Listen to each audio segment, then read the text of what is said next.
Okay, my name is Vignesh, and before starting my slides, I would like to thank the organizing committee, especially Professor Jayanta, for giving me this opportunity to present my research. Also, for being so patient for requesting when I was requesting to change my talk from yesterday to today. So apart from that, I would like to thank the members of Spotlight team who are so patient enough and taking care of me when I was sick. So saying this, keeping this in mind, I would like to introduce all to my research, which is understanding the galactic environment around FRBs and trying to figure out whether repeaters and non-repeaters share same galactic environment or different galactic environment. So for the past 1 week or 10 days, so we have been hearing on what are FRBs. However, I would like to give my way of introduction. So FRBs are bright radio transients that is happening across different parts of the sky, which means, and from the dispersion measure that we calculate, most of these sources are originating from the extragalactic space, which means that the FRBs, at least majority of the FRBs are coming from galaxies that are not Milky Way, so that are outside the Milky Way. Also, after observing many FRBs, we can say that we can classify FRBs based on the repetition nature.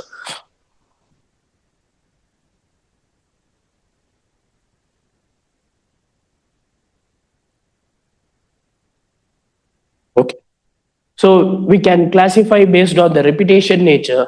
One is repeaters and one is non-repeaters. A simple explanation is that if you if you receive a signal from a same source at the same location more than once, then we can classify it as repeaters.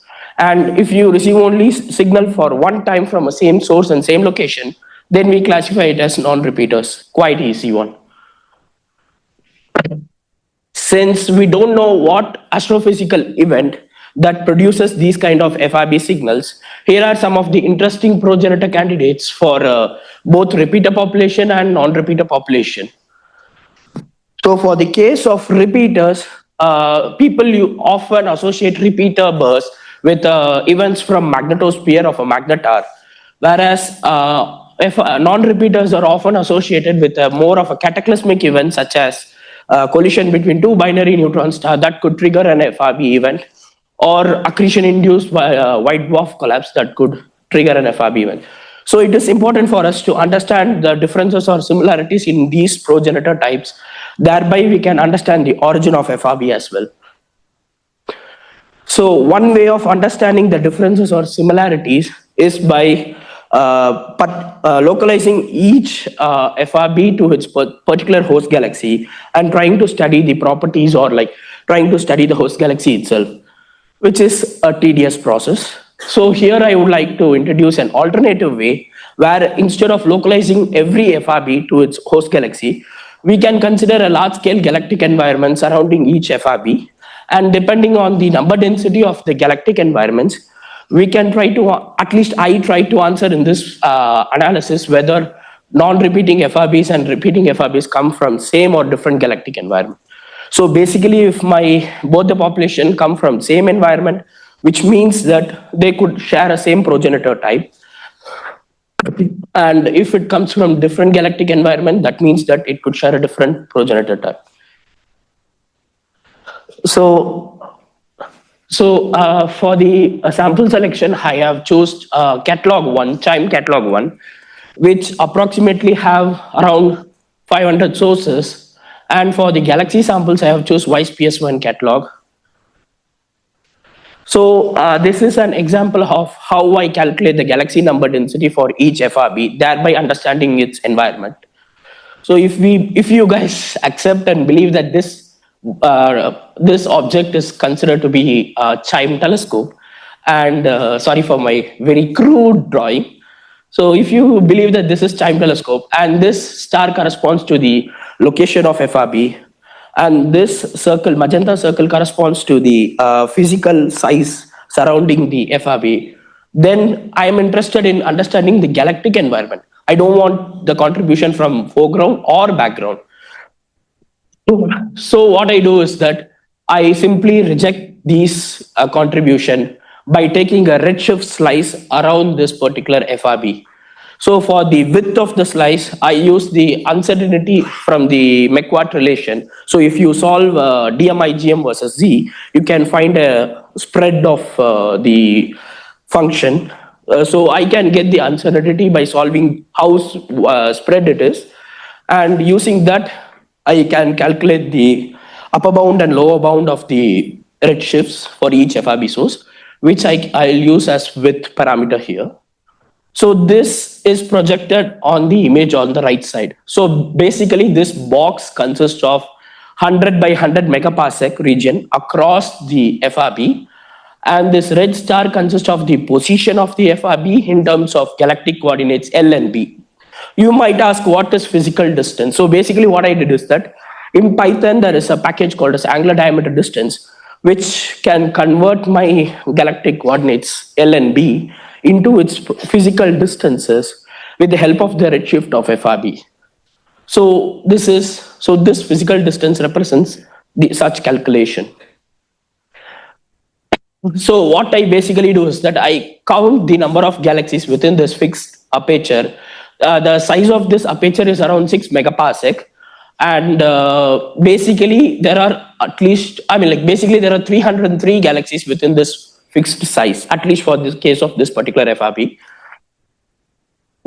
So to figure out whether my FRB lies in high dense environment or low dense environment, what I do is that I compare this with reference densities taken at 10 power 5 random positions within this particular field.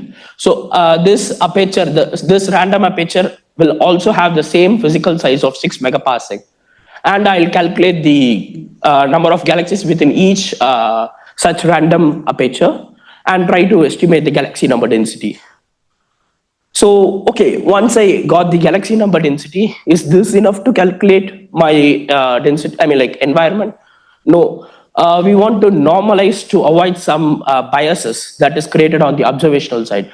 So for that purpose, I calculate a quantity called as density increment.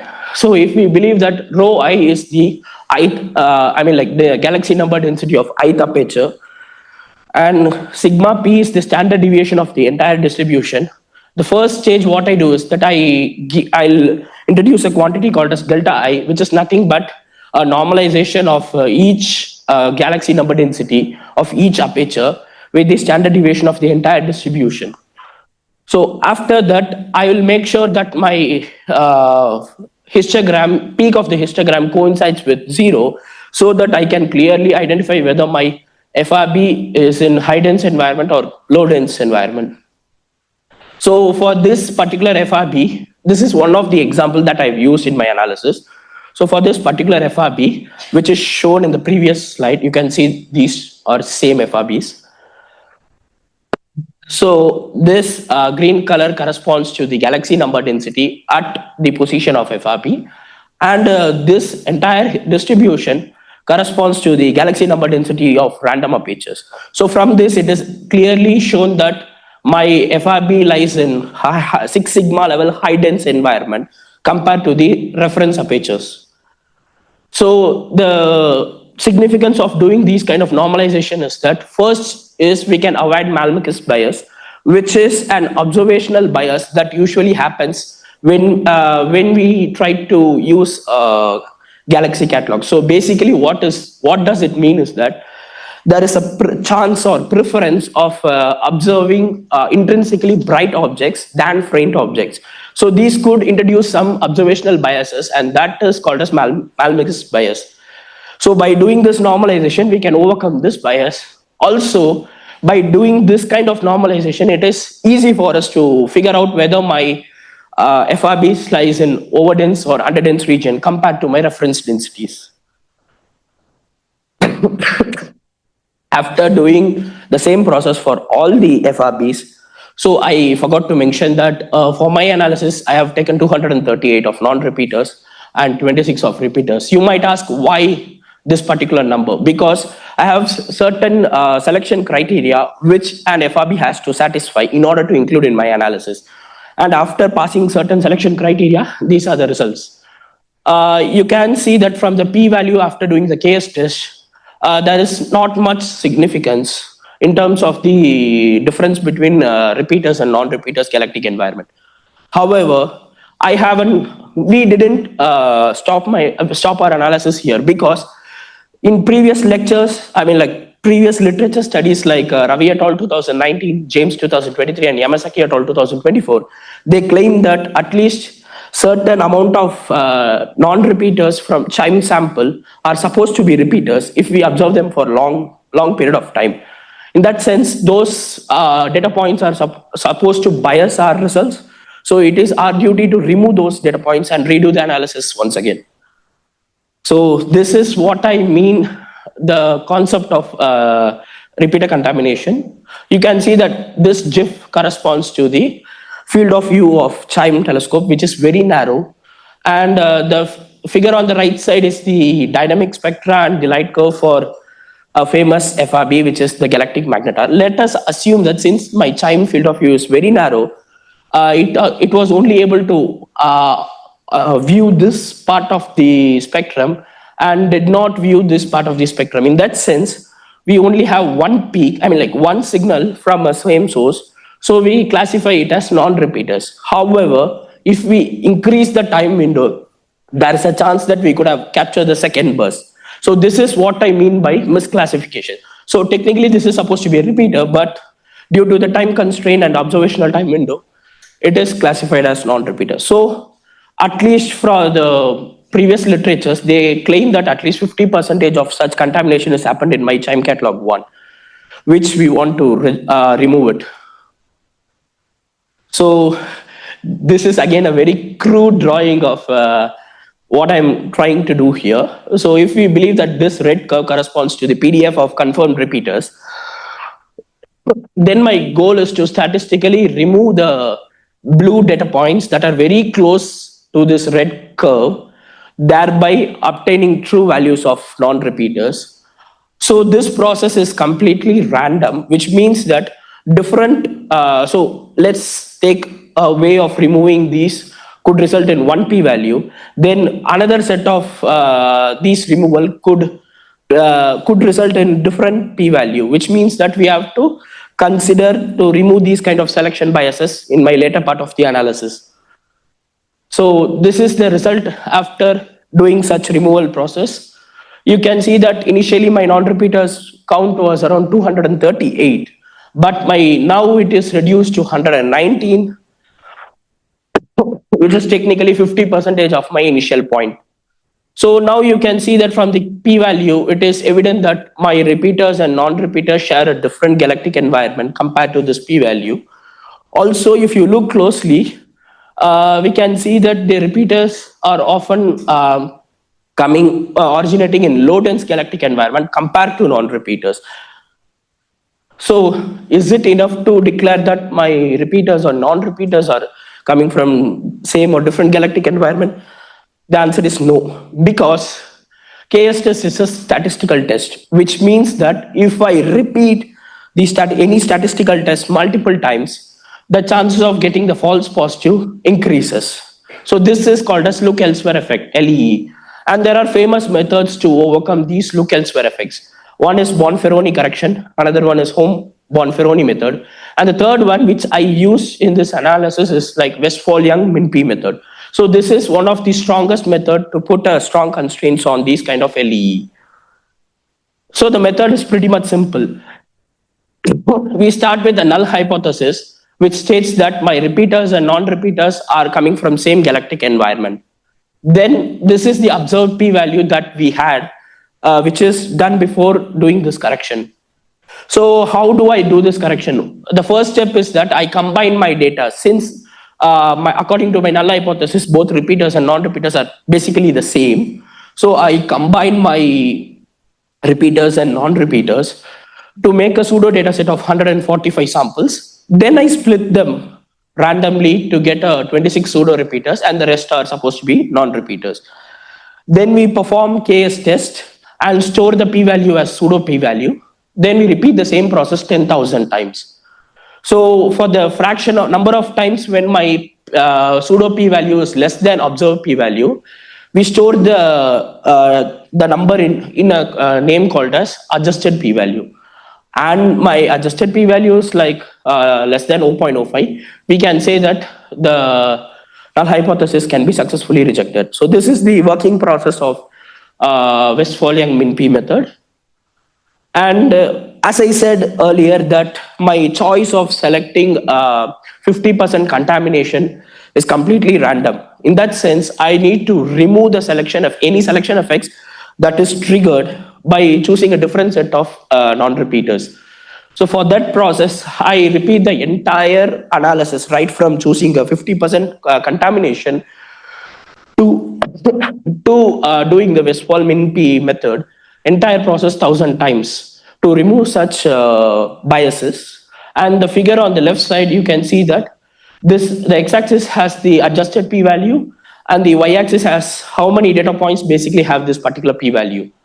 So out of 1,000 trials, 495 trials satisfy this condition of p less than 0.05, which means that actually this itself is enough to, we can say that we can successfully reject null hypothesis, but we have to figure out whether this result came from a random coincidence, which can be done by multiplying the threshold, which is 0.05, times the number of trials, which is 1,000.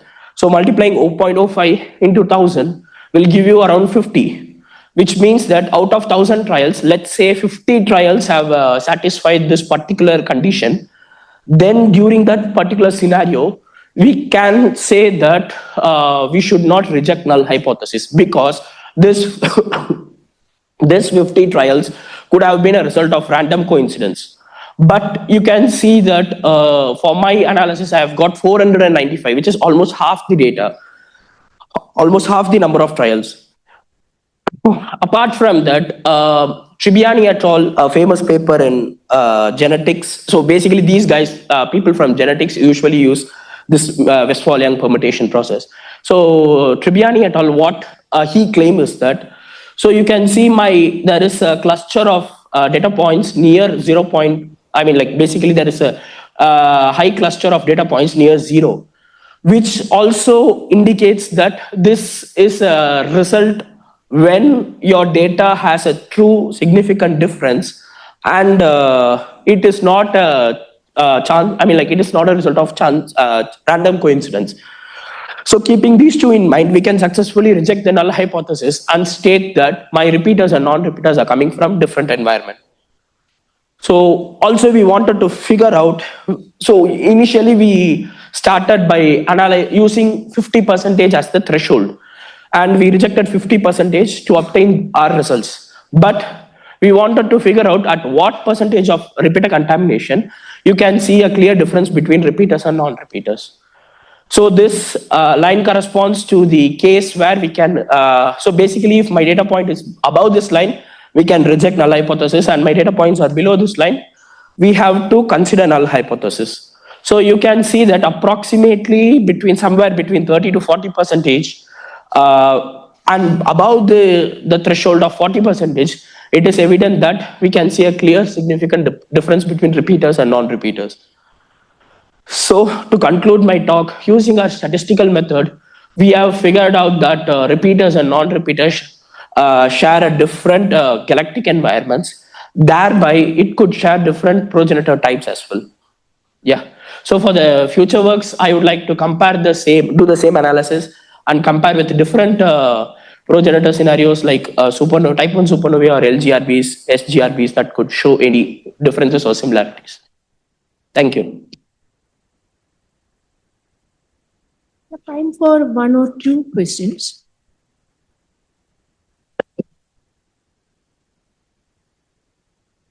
There?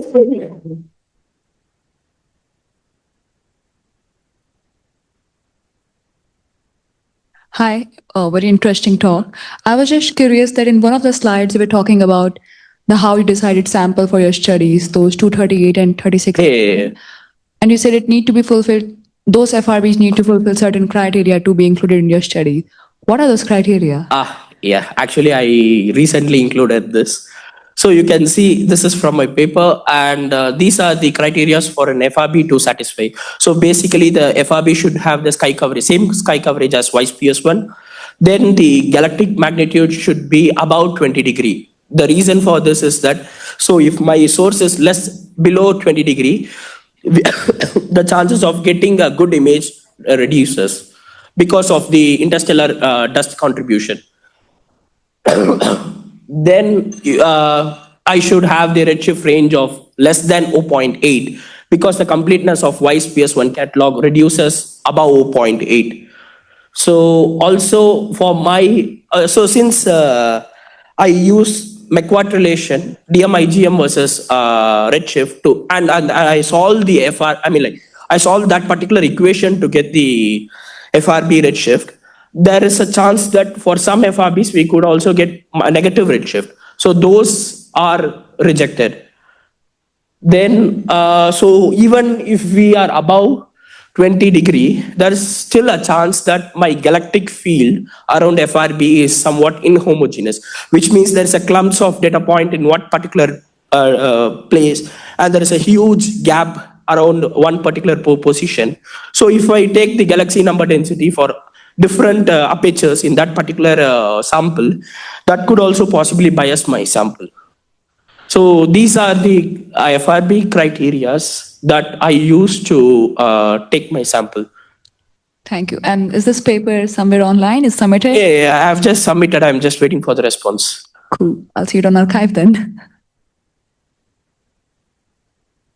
A very nice talk. I was just wondering how you deal with photography uncertainties and how they compare to the size of your box. Sorry, could you say again? Yeah, I was just wondering how you deal with photography uncertainties and how they compare to the size of your box that you've chosen for your FRB. Okay. So for the photo Z uncertainties, what I basically did is that I calculate the you mean the photo Z uncertainties of galaxies? Or okay, so the photo Z uncertainties of galaxies is pretty much low compared to the redshift uncertainties of FRB. So basically, since I used this, I did not focus on those kind of photo Z uncertainties. Sorry, when you say redshift uncertainties of FRBs, so this is because you're using the dispersion measure. Yes. I see. So do you worry about host contributions? Then we have to look for spec Z of FRBs if we want to look about host contribution. Okay. So, you mean in the dispersion measure? You're asking? So you're using DM to convert to redshift. Okay. So dealing with the host contribution. At least for my case, the host contribution was somewhere around 10-20% of my error bar. 20 to 30% of my error bar, whereas the majority contribution came from the spread in the DMIGM. So I used the DMIGM to do my analysis. Okay. Maybe we should talk about that. Okay. Okay, so let's thank Vignesh again.